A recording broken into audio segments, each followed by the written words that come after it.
আসসালামু আলাইকুম viewers, learning হাউসের পক্ষ থেকে আপনাদের সবাইকে স্বাগতম। আমি আছি আপনাদের সাথে মোহাম্মদ নাজমুল হুদা। আমি আজকে আপনাদের সামনে যে বিষয়টি নিয়ে কথা বলবো সেটি হচ্ছে ফায়ার সার্ভিস দ্বারা সম্পন্নকৃত ট্রেনিং এর সার্টিফিকেট কিভাবে পেতে হয় সে বিষয়টি নিয়ে কথা বলবো। আমরা অনেকে আছি যে ফায়ার সার্ভিস দ্বারা ট্রেনিং কমপ্লিট হয়েছে বাট কিভাবে সার্টিফিকেট পেতে হয় সেটা জানি না। আমি মূলত তাদের উদ্দেশ্যে ভিডিওটা তৈরি করেছি। তো সর্বপ্রথম সার্টিফিকেট সংগ্রহ করার জন্য যেটা করতে হবে সেটা হচ্ছে প্রথমে আপনাকে যে কোনো একটা ব্রাউজারে যেতে হবে। যেমন আমি যাচ্ছি ক্রোম ব্রাউজার, এবং ব্রাউজারে গিয়ে আপনাকে টাইপ করতে হবে fsc.fireservice.gov.bd, এই ওয়েবসাইটে যেতে হবে। আপনারা নিশ্চয়ই রেজিস্ট্রেশন করেছেন, আর যদি রেজিস্ট্রেশন করে না থাকেন তাহলে আমার আরেকটি ভিডিও আছে, সেখান থেকে দেখে নেবেন যে কিভাবে রেজিস্ট্রেশন করতে হয় এবং ফায়ার সার্ভিস দ্বারা ট্রেনিং করানোর জন্য কিভাবে অ্যাপ্লিকেশন করতে হয়। তো আমার আগে রেজিস্ট্রেশন করা আছে, আমি এখন লগ ইন করবো। তো আমি মেইল অ্যাড্রেস আর পাসওয়ার্ড দিয়ে লগ ইন করতেছি। ওকে, লগ ইন করার পর এই ইন্টারফেসটা চলে আসবে। হ্যাঁ, এখানে আপনারা সবকিছু করতে পারবেন, যেমন ফায়ার ডিলের জন্য অ্যাপ্লিকেশন করতে পারবেন, ট্রেনিং এর জন্য আবেদন করতে পারবেন। তো সার্টিফিকেট বা ট্রেনিং করানোর পূর্বে অবশ্যই আবেদন করে নিতে হবে, ঠিক আছে? তারপরে ট্রেনিং যেহেতু কমপ্লিট হয়েছে, আমি এখন দেখাবো যে সার্টিফিকেটটা কিভাবে পাবেন।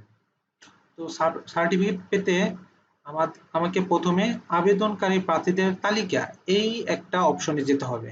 ওকে, এই অপশনে যাওয়ার পর আপনাকে নতুন যোগ করুন এখানে যেতে হবে। ওকে, এখানে গেলাম। এখন আপনি যে আইডির আন্ডারে ট্রেনিং করেছেন বা করিয়েছেন সেই আইডিটা এখানে প্রথমে সিলেক্ট করতে হবে। ওকে, সিলেক্ট করে ফেললাম। তারপরে সিএসবি ফাইল, এই ফাইলটা ম্যান্ডেটরি না, তারপরেও যদি আপনি দিতে চান সেই ক্ষেত্রে যেটা করতে হবে, সিএসবি মানে হচ্ছে কমা সেপারেটেড ভ্যালু, অর্থাৎ আপনি যে ফাইলটা এখানে আপলোড করবেন অবশ্যই এক্সেল ফাইল, ইংলিশে লেখা থাকতে হবে পার্টিসিপেন্টের নাম আর পার্টিসিপেন্টের ফাদার্স নেম। এখানে যে জিনিসটা রাখতে হবে সেটা হচ্ছে আপনি কোনো সেমিকোলন, দাড়ি, কমা এই ধরনের কোনো কিছুই রাখতে পারবেন না। হ্যাঁ, যেমন আমরা অনেক সময় লিখি যে এমডি ডট সামথিং সামথিং, এই ধরনের এই ধরনের কোনো কিছু রাখা যাবে না, কলন, কমা এই ধরনের কিছু রাখা যাবে না। ওকে, তো এটা ম্যান্ডেটরি না, আপনারা না চাইলেও সমস্যা নেই। তো স্টার মার্ক, যেগুলো স্টার মার্ক করা আছে এগুলো অবশ্যই ফিল আপ করতে হবে। তো তারপরে যেটা দিতে হবে প্রতিষ্ঠানের নাম, ইংরেজি, অবশ্যই ইংরেজিতে দিতে হবে। ওকে, এখানে প্রতিষ্ঠানের নাম দিতে হবে, তারপরে দিতে হবে প্রতিষ্ঠানের ঠিকানা, এটাও ইংলিশে দিতে হবে। ওকে, তারপরে ট্রেনিং এর শুরুর তারিখ, যে তারিখে আপনি ট্রেনিংটা করিয়েছেন, 2 দিন ব্যাপী ট্রেনিং যেহেতু, প্রথম ডেট আর দ্বিতীয় ডেট দুটোই দিতে হবে। যেমন আমি দিয়েছি 2 তারিখ আর 3 তারিখ, 2 তারিখ আর 3 তারিখে আমার ট্রেনিংটা হয়েছে, আমি 2 তারিখ 3 তারিখ সিলেক্ট করলাম। সিলেক্ট করার পর যেটা করতে হবে, প্রার্থীর নাম ইংরেজি, পিতার নাম বা স্বামীর নাম ইংরেজি। হ্যাঁ, এখানেও ওই সেম সিএসভি ফাইলের মতোই কমা, ফুল স্টপ এই ধরনের কোনো কিছু দেওয়া যাবে না। প্রার্থীর নাম, পিতার নাম বা স্বামীর নাম দিয়ে জাস্ট প্লাসে অ্যাড করতে হবে। আমি একটা এক্সাম্পল দিচ্ছি, suppose MD NAJMULHUDA, father's name MD Yunus Ali. এই যে আমি এভাবে লিখলাম, লেখার পর প্লাস দিলাম, তার মানে আমার একটা পার্টিসিপেন্ট অ্যাড হয়ে গেল। দ্বিতীয় আবার আরেকটা পার্টিসিপেন্টের নাম দিব, যেমন সালাম, পিতার নাম কালাম, আবার অ্যাড করব। এইভাবে 40 জন পার্টিসিপেন্টের নাম, পিতার নাম অ্যাড করতে হবে এভাবে। তারপরে অ্যাড করা শেষ হলে দাখিল করতে হবে। হ্যাঁ, দাখিল করার পর যে জিনিসটা আসবে, আমি এখন সম্পূর্ণ অ্যাড করলাম না, কারণ সম্পূর্ণ করলে ভিডিওটা অনেক লেন্দি হয়ে যাবে, সেই জন্য আমার আগে করা আছে সেটা আমি আপনাদের দেখাচ্ছি। যেটা হবে, এই দাখিলের পর যেটা আসবে, সে ফর্মে আমি নিয়ে যাচ্ছি,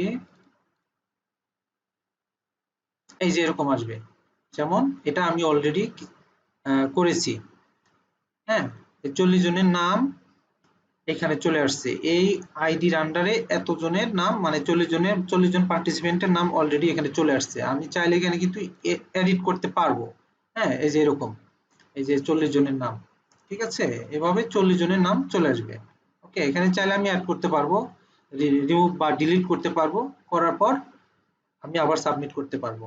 ওকে, এখন সাবমিট করে ফেললাম। তাহলে আমাকে যেটা করতে হবে, এখন সার্টিফিকেট কালেক্ট করতে হবে। সার্টিফিকেট কালেক্ট করার জন্য এখানে আসার পর, যখন আপনি সার্টিফিকেটটা অ্যাপ্রুভ হয়ে যাবে, যে আপনার সার্টিফিকেটটা অ্যাপ্রুভ হয়ে গেছে, তখন এরকম অনুমোদিত, এই অনুমোদিত লেখাটা আসার পর আপনি সার্টিফিকেট কালেক্ট করতে পারবেন। তো সার্টিফিকেটটা অনুমোদিত হওয়ার পর কিভাবে কালেক্ট করবেন, তার জন্য আমাকে আবার হোমে যেতে হবে। আমি হোমে যাচ্ছি, হোমে আসার পর আবেদন সমূহ, জমাকৃত আবেদন সমূহ গেলাম, যাওয়ার পর এই যে এভাবে এখানে যেমন সার্টিফিকেট, সেম ভাবে এখানে সার্টিফিকেট চলে আসবে। সার্টিফিকেট চলে আসার পর এখানে জাস্ট ক্লিক করার পরপরই আপনাকে 40 জনের একটা সার্টিফিকেট দিয়ে দেবে। সার্টিফিকেটটা অনেকটা এরকম আসবে। এখানে একসাথে 40টা সার্টিফিকেট আছে একসাথে, ঠিক আছে,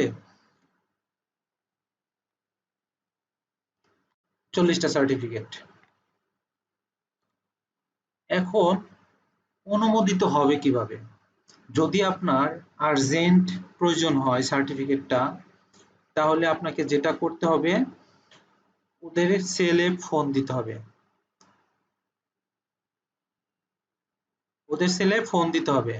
ফোন কিভাবে দিবেন? ফোন নাম্বার নেই। হ্যাঁ, ফোন নাম্বার অবশ্যই, যদি কারো প্রয়োজন পড়ে আমার কাছে কমেন্টসে জানাবেন, আমি আপনাদের ফোন নাম্বারটা দিয়ে দিব।